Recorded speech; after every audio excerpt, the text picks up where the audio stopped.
Oyalı oyalı.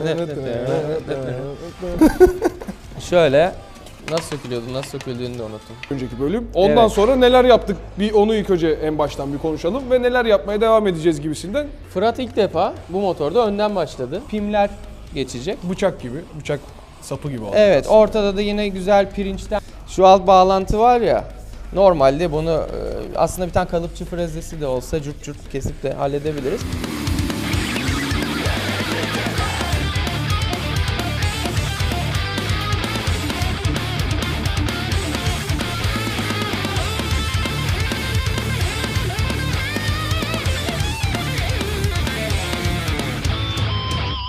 West Riders Custom'a hoş geldiniz. Bugün Dante projesinin videosunu çekmek için... Kaçıncı bölüm? Hiç hatırlamıyorum ya. 5 gel kafasına Ama 5 deyince bunu böyle diyesim geliyor. West Riders Custom'a hoş geldiniz. Bugün Dante'nin 5. bölümündeyiz. Tabii ki de böyle biraz aralar oldu ve o sırada Dante biraz yürüdü. Devam etti yani iş. Ama bundan sonra bu araları da çekeceğiz. Bir araları da çekeceğiz. Kendimize yeni ekipmanlar aldık. Çekim ekibi Murat burada yokken biz onun için videolar çekip ona yollayacağız. Ya çünkü YouTube'dan çok fazla şey geliyor. Yani tamam siz bu işi yapıyorsunuz ama biz göremiyoruz bu işi. Mutfağını hiç göremiyoruz. Yani diyorsunuz ki şunu yapacağız. Ertesi bölümü bakıyoruz. Şu yapılmış. Biz de biraz daha aslında kendi çabalarımızla da görüntü almaya çalışacağız bundan sonra. Aynen. Videolarda. Şimdi aslında bir önceki Springer'ı kısaltma videosu var bir önceki bölüm. Ondan sonra neler yaptık? Bir onu ilk önce en baştan bir konuşalım ve neler yapmaya devam edeceğiz gibisinden anlatıp videoyu bitiririz. Fırat ilk defa bu motorda önden başladı. Motorun arka kısmından başladık. Neden Yani. Sen arkadan başlardın genelde ama. Sen geçince arkaya sana saldım. Eyvallah. Bu sefer ben mi arkadan başlayayım? Birazcık da önden başlayalım dedim. Hep arka. Ve evet Springer taraflarını işte fren kaliperlerini falan topladı. Ardından bana bıraktı motoru. Ben de bu sürede neler yaptım? Bu motorda fabrika çok fazla ıvır zıvır kaynatmış şasinin üstüne. Aynen. Böyle fabrikanın yaptığı çok fazla gereksiz uygulama vardı. Ben hepsini kestim, attım. Delikleri kaynattım, doldurdum. Kabaca bahsetmek gerekirse önceki videolardan da hatırlarsınız. Bu şasinin şöyle gelen 2 tane bacağı vardı. Normalde orijinalde çamurluğu tutan bacaklar vardı. Onlar nerede? Elimizde mi? Onlar da burada. Hatta şöyle bacakları vardı. Buraya bıraktım kardeşim. Şasinin. Bunları kestik. Lazımsa hani verebiliriz. İhtiyacı olan varsa, bizim ihtiyacımız yok. Burayı kesince tabii ki bu ortasında bir oyuğu var. Bunun şaside bir oyuk kısımlar var. Oraları falan kapatmamız gerekti. Ardından yine burada arka ayaklık bağlanıyordu galiba. Tabii arka ayaklık bağlandığı bir parça vardı. Kestik. Şasinin ön tarafını biraz tıraşladık o şekilde. Tabii buradan kesince normalde şu alt plakada yukarıda duruyordu. Burayı da ısıtıp döverek kaynatıp taşladık ve daha orijinal bir görüntü yakalamaya çalıştık. Ondan sonra artık çamurluğa başladık. Çamurluğa başladım. Yine şasiden devam etmek gerekirse aslında swing arm'da da bayağı bir oyalandık. Orada da yine tabii ki normalde burada kayış korumalar oluyor veya altta çamurluğun plastiğini tutacak bir sürü kulakçıklar, parçalar oluyor. Şöyle bak böyle buraya göstereyim mi? Bu kamera geniş açı alıyor. Bunların hepsini kestik. Kesilen yerleri taşladık. Ondan sonra deliklerini doldurduk. Ve kumladık. Yaptığımız çamurluğa bağlamak için tasarladığımız parçaları takacak yeni delikler ve yeni işte somunlar kaynatıldı gibi oraya. Ardından tabii kumlandı. Yapacağımız custom işte işlere göre artık aslında kendi tarzımızda yeni bağlantı aparatları, kendi tarzımızda yeni delikler. Yani kendimizin tasarımımıza göre yeni bağlantılar yapıyoruz. Aslında bunları sökebilir miyiz mesela? 3 tane cıva tutuyor. Aynen sökeceğim ama bu bağlantıdan önce çamurluğu yaptık. Aynen. Çamurluktan sonra oraya gelince sökeceğim. Tamam. Çamurluktan önce de çamurluğu yapmak için gereken makineleri yaptık. Aynen. Bir de işin yani uzun sürmesinin öyle de süreçleri var. Normalde bizim shrinker'ımız kolluydu. Onu işte ayaklı sisteme çevirdik. Shrinker ve stretcher uçlarını ayırdık. Bunlar saç işlemede kullanılan, genelde yurt dışında bu işleri yapan insanların kullandığı makineler. Eskiden kaportacılar kullanırmış sanırım. Şu an Türkiye'de var mı yok mu bilmiyorum. İşte shrinker, İngiliz tekeri, planishing hammer gibi birkaç makine yaptık. Bazısı vardı zaten. Kendimiz daha önce yapmıştık. Onları düzenledik. Kordon makinesi aldık. Aynen, kordon makinesi de şu şeyler için. Bu çamurluk şu şekilde geldi. Normalde bize gelişi bu şekilde çamurluğun. Ne kullandım ben bunda? 1,5 milim kalınlığında alüminyum malzeme kullandık. Bunu tabii ki biraz tavladım, önce yumuşattım. Ardından döverek kaba formunu verdik. Bunu yaparken elimizde galiba video yok ama fotoğraflar var. Onları belki aralara koyabiliriz. Kaba şeklini verdikten sonra kesildi ve kabartmaları, işte egzoz, aman ne egzozu ya. Bağlantı delikleri açılıp onların süslemeleri yapıldı. Çamurluğu bitirdik bu süreçte. Çamurluk bittikten sonra tabii ki hadi şuraya bir lama kaynatalım da bunu bağlayalım. Bize olsun yakışmaz. istediğimiz bir iş değil. Evet.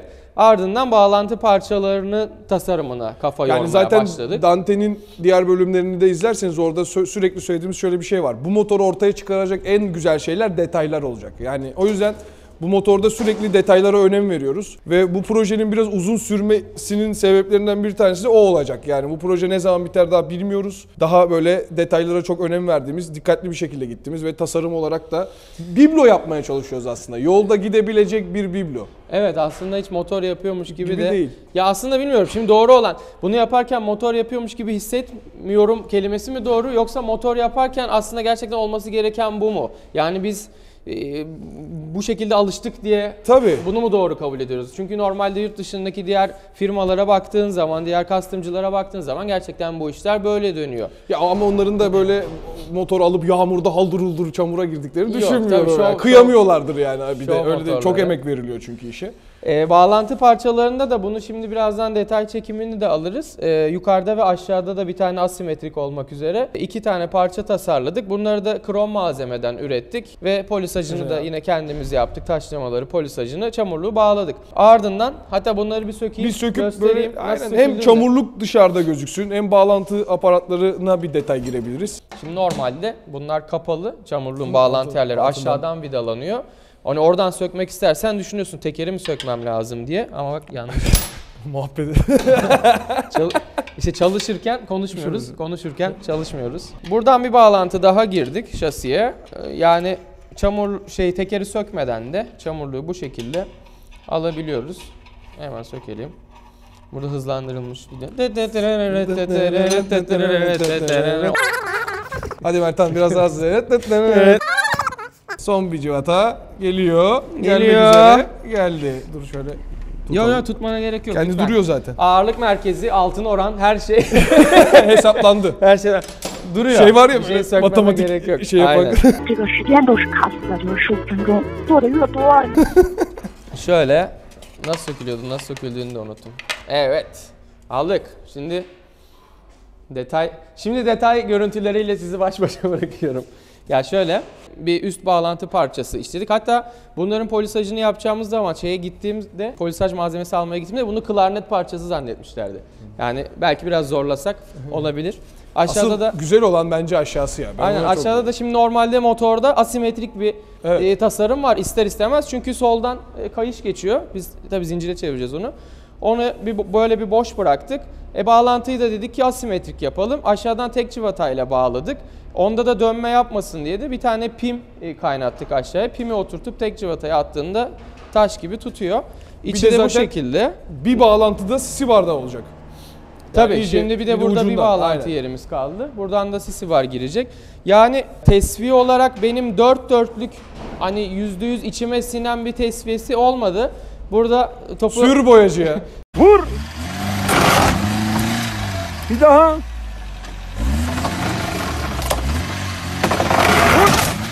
Tamam, sür boyacı. sana paslayacağım. Artık Berke'nin kıymetli ellerinden buna birazcık macun işçiliği de gerekebilir. Gerekebilir demeyeyim. Daha çok dört dörtlük mükemmel bir tesviye olmasa da gayet iş görür bir parça olduğunu düşünüyorum. Evet, şimdi bunu geri takayım.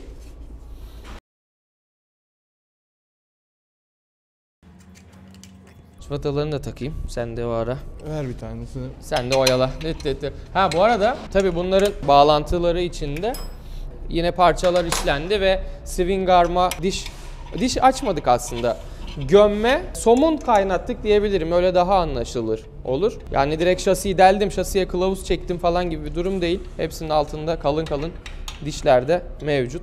Sen bu parçayı zaten Bilgisayarda önceden tasarladın değil mi? Tabii bunların hepsini tasarladım. Şimdi esas sisi var. Beni hem Aynen. tasarımda hem imalatta Şu an çok uğraştıran bir parça. Tamamen el işçiliğiyle ürettiğimiz parçalar bir de bunun. şeyde Sisibar'ın herhalde tasarım süreci tabii ki de daha önceye dayanıyor. Bir böyle resimler, karalamalar bilmem neler falan filan oldu. Ondan sonrasında tam artık üretim aşamasına gelmeden önceki son tasarım herhalde bir hafta, 1,5 haftayı falan.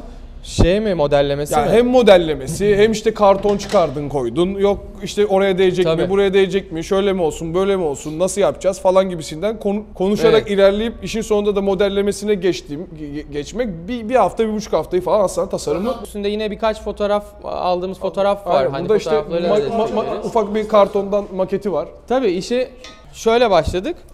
Tabii ki direkt böyle başlamadık. Önce bir kartondan şablonu çıkartıldı. Ardından işte şablonu 2 boyutlu çizime aktardık. Çizimi bittikten sonra çıktısını aldık. Motorun üstüne denedik. Hoşuma gitmeyen yerler oldu. Alttan bazı ölçüler tutmadı. Ardından yeniden ölçülendirip yeniden bir şablon çıkarttık. 2 boyutlu hali. Bu mutlaka motor yaparken bunu nerede yaparsan yap bir kartondan modellemek gerekiyor. Şöyle kabaca gördük üstünde nasıl duracağını. Sisi barı. Nereden başlasam bilmiyorum. Sisi var 30 parçadan oluşuyor. Evet. Bir de sisi barın kalıbı var. Kaynak ve büküm kalıbı. O da 50 parçadan oluşuyor.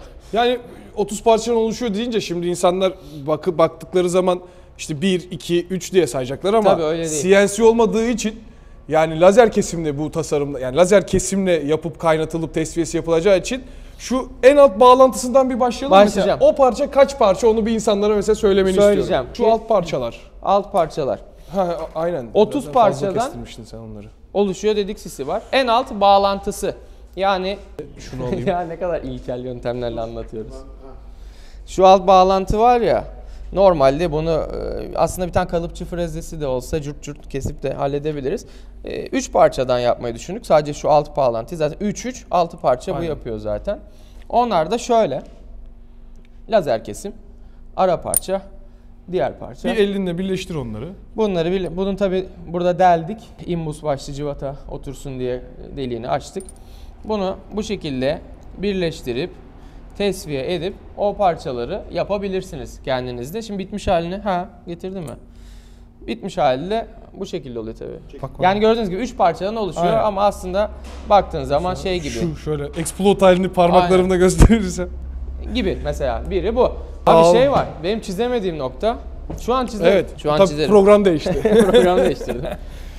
Şu alt ayaklar var ya, bunlar normalde 15'lik krom milden üretildi. Var mı Ama onun? krom mili direkt büküp buraya kaynatmadık. Onun yerine yine geleneksel bir Şu- yöntemle ısıtarak Onun bükülmemiş hali var mı senin elinde şu an? Hani ekstra parça. var. Hah tamam. Orada çizimde gördüğünüz aslında bu yani. Tabii onu çizemedik ama Şey de bu. Bükülmüş hali bu. Bunu da zaten bir timelapse videosunu çektik. Hani nasıl yapıldığını görmeniz açısından. Aslında bu da geleneksel bir ısıtarak Ferforje Ferforje sanatı diyebiliriz buna da. Tabi bunu kendi tasarımınıza göre büküm yönlerini, büküm açılarını ayarlayabiliyorsunuz. Bunları şimdi kıvıracağız. Alt bağlantı ayakları bu şekilde olacak. Yani- Bunların tamamı krom malzeme. Sisibar'ın bu bacakları olacak. Ardından üst kısım. Ya üst kısmı yedekli kestirdik. İkisini de kaynattım ama sonra bıraktım taşlamayı. Normalde bu da 3 parçadan oluşuyor. Sadece şu gövde kısmı. Şöyle göstereyim nasıl yapıldığını biraz daha iyi anlamanız açısından. 5 milim 2 tane malzemeyi kestirdim. Arada da 10 milimlik bir malzemem var. Bu şekilde kaynattım. Ondan sonra iş tamamen taşlama, tesviye ve polisajla devam ediyor. Şu an polisaj aşamasındayım. Tesviyesi bitti. Bitmiş halini de göstereyim. Bu da şöyle Şu an yapım aşamasında. yapım aşamasında, tesviyesi bitti. Bunun şu gördüğünüz 3 tane oyuğuna ağaç gömmeyi düşünüyoruz. Muhtemelen Cocobolo, Cocobolo aynen. ağacı kullanacağız veya ona benzer renkte bir ağaç tercih edeceğiz.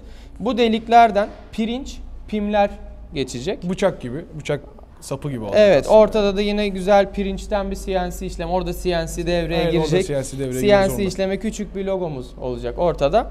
Üstü de yine normal 15'lik krom mil döndürüp Dönecek. bu bütün parçaları kaynatarak yaklaşık 30 parçadan oluşan sisi barı tamamlamış Bitireceğiz. olacağız. Bir de bunun alt çamurluğa bağlanan şuradaki bir burcu evet. var. O burcu sen işledin diye hatırlıyorum. İşledim. Tabii bu detayları zaten bağlantı noktalarının çoğunda kullandık. Bunu da burada yine manuel tornada kendimiz üretiyoruz. Bu da buraya gelecek. Böyle buradan çamurluğa bağlanacak. Çamurluğun son tutucusu olacak Parça. aslında yani. Aynen. Onun dışında bir de ufak burgular var. Aynen. Onlar ne için yaptın? Onları da mesela anlatsana. Doğru. Onları da anlatayım. Of. Bir de bunların aman düşüyordu. Bir de bunların inceleri var. Şimdi Sisi Bar'da 15'lik kare milden yaptık. Bu da 10'luk mil. Bunlar da yine Sisi Bar tasarımındaki aslında hareketi motorun başka yerlerine taşımak. Evet, tamamlamak işte, için yaptığımız şeyler. Mesela bunu nerede kullanacağız? Şurada görüyorsunuz. Aktarma çubuğu. Vites aktarma çubuğu var. Bu aktarma çubuğu yerine kromdan şöyle güzel bir aktarma çubuğu yerleştireceğiz. Yine aynı şekilde ön tarafta ön fren kaliperini tutan çubukta da aynı malzemeyi kullanacağız. Hatta belki ondan emin değiliz.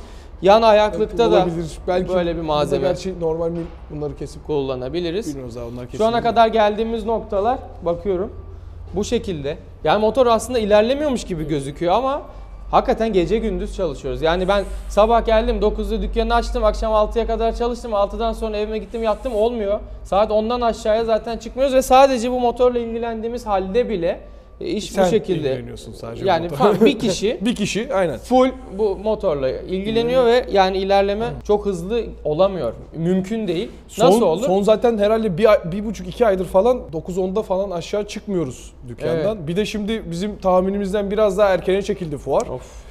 Ya bu motor fuara büyük ihtimalle bitmiş halde değil ama hani Bu halde gelir. ham işte haline ne kadar gelir. götürebilirsek o hale gelecek. Ama bu sefer bitirmemiz gereken diğer motorlar var. Zaten Old Fart var mesela bitmesi gereken.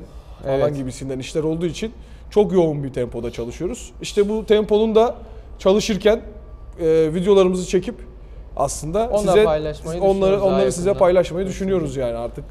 Bir de Burada şeye neler dikkat oluyor? ediyoruz. Kullandığımız isteriz. parçalarda da kendi ürettiklerimizde özellikle mümkün olduğunca uzun ömürlü yapmaya çalışıyoruz parçaları. O yüzden mesela krom kaplama yerine direkt krom malzeme veya işte çamurluğu alüminyumdan yaptık. Neden? Daha hafif, paslanmıyor Evet. gibi çeşitli etkenlerden dolayı daha uzun ömürlü olmasına da özen gösteriyoruz elimizden geldiğince. O zaman şimdi birazcık detay görüntüleriyle baş başa bırakalım sizi. Şimdiye kadar geldiğimiz nokta bu. Yaptığımız işlemler bu şekilde hızla devam ediyoruz.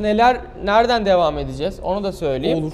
Şu anda bu arka tarafı bitirebilirsek artık Biter ama ya, depoya geçmeyi düşünüyorum. Depoda da zaten deposunu diğer önceki videolardan da görmüştünüz. O mevcut depoyu keseceğiz. Kesmeye karar verdik. 2 parçaya ayıracağız alt ve üst olarak. Üst parçada yine çamurluktaki kabartma desenlerini uygulamayı düşünüyoruz. Altına da krom bir kaide tasarlayıp depoyu onun içine oturtmayı Oturtacağız, aynen. düşünüyoruz. Şu an gidişat bu yönde. Kanalımızı takip etmeyi, abone olmayı, yorum yapmayı unutmayın. Ürettiğimiz, tasarladığımız aksesuar ve tekstil ürünlerine westriderscustom.com üzerinden ulaşabilirsiniz. Merak ettiğiniz şeyler varsa yorum bölümüne bırakabilirsiniz. Bir sonraki videoda görüşmek üzere. Bizi izlediğiniz için teşekkür ederiz.